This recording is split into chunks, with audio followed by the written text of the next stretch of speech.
তিনি ল্যাবরেটরিতে বারুদের আগুনে দগ্ধ হয়েছেন, ডিগবি পাহাড়ে বোমা বিস্ফোরণে মুমূর্ষু হয়েছেন, আলিপুর কোর্ট থেকে মৃত্যুদণ্ড পেয়েছেন, হাইকোর্ট থেকে দ্বীপান্তরের দণ্ড, আন্দামান সেলুলার জেলের অত্যাচারে তাঁর সদা উল্লসিত মনের মৃত্যু হয়েছে, ফাঁসির দড়ি এড়িয়ে প্রেমের ফাঁসে মরণ হয়েছে। দীর্ঘ জীবন বেঁচে থেকেও মৃত মানুষের মতোই ছিলেন। দেশপ্রেমে পাগল, পত্নী প্রেমে পাগল, অত্যাচারে পাগল, দুর্বার প্রাণশক্তিতে পাগল। তিনি হলেন উল্লাসকর দত্ত, স্বাধীনতা সংগ্রামী। আমি রঞ্জন, আপনারা দেখছেন এনরিচ ইয়োরসেলফ, যা নিজেকে সমৃদ্ধ করতে সাহায্য করে। কে এই উল্লাসকর দত্ত? ইনি ব্রিটিশ বিরোধী স্বাধীনতা আন্দোলনের একজন বিপ্লবী ব্যক্তিত্ব। প্রেসিডেন্সি কলেজে পড়ার সময় অধ্যাপক রাসেল বাঙালিদের কটূক্তি করায় তিনি কয়েকজন সহপাঠী নিয়ে রাসেলকে উত্তম মধ্যম দিয়ে উত্তম আচরণের শিক্ষা দেন। এরপর কলেজের গায়ে এক পোস্টার দেখা গেল, house to let apply to Lord Curzon. Presidency College ভাড়া দেবার এই বিজ্ঞপ্তি সম্ভবত উল্লাসকরের কান। বিপ্লবী জীবন। বিপিনচন্দ্র পালের অনুপ্রেরণাতে তিনি বঙ্গভঙ্গ বিরোধী আন্দোলনে যোগ দেন, পরে যুগান্তর দলে যোগ দেন এবং বিপ্লবীদের সংস্পর্শে আসেন। শিবপুরে বাড়িতে গোপনে বোমা তৈরি শুরু করেন। তিনি উচ্চ ক্ষমতাসম্পন্ন বোমা তৈরিতে সক্ষম হন। তার ফর্মুলায় তৈরি বোমা পরীক্ষা করতে যান দেওঘরের কাছে নির্জন দিঘারিয়া পাহাড়ে। বোমা ছোঁড়ার সময় তিনি মারাত্মকভাবে জখম হন আর প্রফুল্ল চক্রবর্তী মারা যান। আহত উল্লাসকরকে কলকাতায় গোপনে চিকিৎসা করেন ডাক্তার এবং বিজ্ঞানী ইন্দুমাধব মল্লিক। উল্লাসকরের তৈরি বোমা কিংসফোর্ডকে হত্যার জন্য ব্যবহার করেছিলেন ক্ষুদিরাম বসু ও প্রফুল্ল চাকি। এই হামলা ব্যর্থ হয়। পুলিশ উল্লাসকর এবং যুগান্তর দলের অনেককে গ্রেপ্তার করে। বিচার ও সাজা। আলিপুর বোমা মামলায় উল্লাসকরের 7 বছরের কারাদণ্ড ও মৃত্যুদণ্ডের সাজা হয়। বিচারের রায় শুনে উল্লাসকর হো হো করে হেসে উঠে সরকারপক্ষের ব্যারিস্টার নর্টনকে বললেন, 7 বছরের জেল ফাঁকি দিলাম, নথিপত্র ঘেঁটে অনেক আইনের ধারায় আমায় বাঁধার চেষ্টায় ছিলে, সব পরিশ্রম ব্যর্থ হলো, দুর্গা বলে ঝুলে পড়লে আর জেলে পুরবে কাকে। এদিকে মৃত্যুদণ্ডের বিরুদ্ধে চিত্তরঞ্জন দাস হাইকোর্টে আপিল করেন। তাতে ফাঁসির সাজা রদ করে আন্দামানের সেলুলার জেলে যাবজ্জীবন দ্বীপান্তরের সাজা দেওয়া হয়। রায় শুনে উল্লাসকর হাইকোর্টে প্রধান বিচারপতির এজলাসের মধ্যেই জোরে গেয়ে ওঠেন, সার্থক জনম আমার জন্মেছি এই দেশে।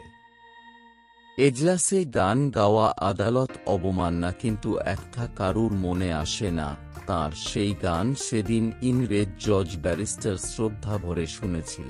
কারা জীবন। আন্দামান সেলুলার জেলের জীবন ছিল নিষ্ঠুর আচরণ ও অত্যাচার সহ্য করার এবং কঠোর পরিশ্রমের জীবন।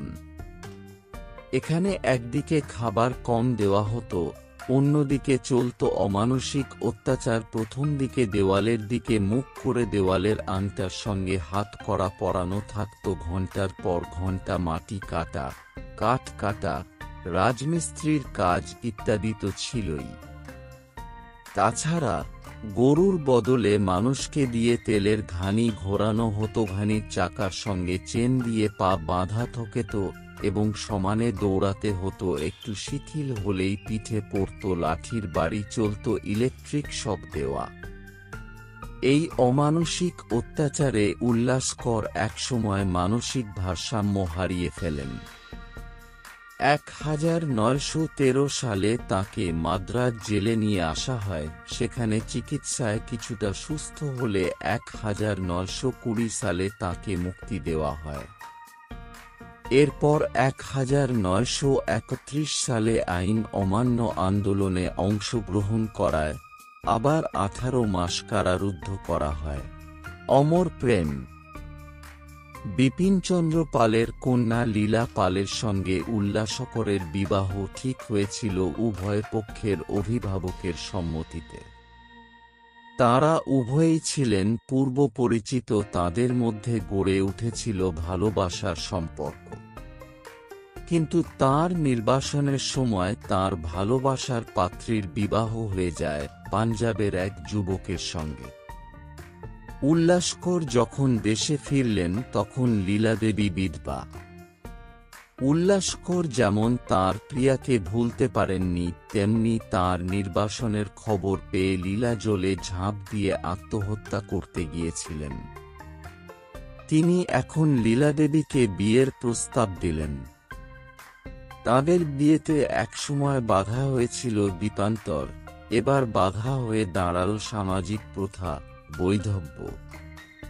ফলে ঘর বাঁধা তাঁর হল না। অপরদিকে যে অরবিন্দের জন্য ঘর ছেড়েছিলেন তিনি চলে গেছেন পণ্ডিচেরি। তিনি চলে গেলেন সেখানে অরবিন্দকে ফিরিয়ে আনার জন্য, কিন্তু ব্যর্থ হয়ে ফিরে এলেন। এদিকে লীলাদেবী বাতে সম্পূর্ণ পঙ্গু হয়ে শয্যাশায়ী হলেন। তিনি সুযোগ পেলেন লীলাদেবীর সেবা করার। দুটি নিঃসম্বল নরনারী পরস্পরের কাছাকাছি এলেন। জীবনের শেষ প্রান্তে এসে দুটি আত্মার মিলন হল। ব্রাহ্ম সমাজে তাঁদের বিয়ে হল। উল্লাসকরের বয়স তখন 63 বছর আর লীলাদেবীর 58। এরপর উল্লাসকর যেভাবে পঙ্গু স্ত্রীর সেবা যত্ন করেছেন তা সিনেমাকেও হার মানায়। তিনি নিজে থাকতেন কর্নওয়ালিস স্ট্রিটে ব্রাহ্ম সমাজের সিঁড়ির তলায়। সেখান থেকে বেশিরভাগ দিন পায়ে হেঁটে ভবানীপুরে হাসপাতালে অসুস্থ স্ত্রীকে দেখতে যেতেন।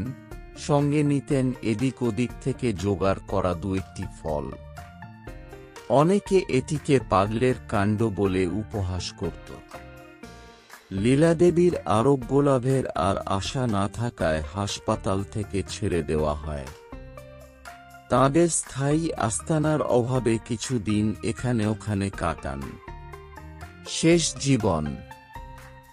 এরপর বন্ধুদের সহযোগিতায় সস্ত্রীক শিলচরে চলে আসেন। সেখানকার বাসিন্দারাই তাঁদের দেখাশোনা ও ভরণ পোষণের দায়িত্ব নেন। স্বাধীনচেতা উল্লাসকর শত অভাব ও দারিদ্র্যের মধ্যে থেকেও কোনো সরকারি সাহায্য গ্রহণ করেননি। সেখানেই 1962-তে তাঁর স্ত্রীর মৃত্যু হয়, আর 1965-এর 17 মে উল্লাসকরের মৃত্যু হয়। যারা সারা জীবন দেশের জন্য উৎসর্গ করলেন কিন্তু পেলেন না কিছুই, এমন বিপ্লবীদের কথা আমরা যেন ভুলে না যাই। ভিডিওটি ভালো লাগলে লাইক ও শেয়ার করুন। এমনই ভুলে যাওয়া ইতিহাস জানতে এনরিচ ইয়োরসেলফ চ্যানেলটি সাবস্ক্রাইব করে রাখুন। দেখা হবে পরের সপ্তাহে অন্য একটি ভিডিওতে। ততদিন সবাই ভালো থাকুন।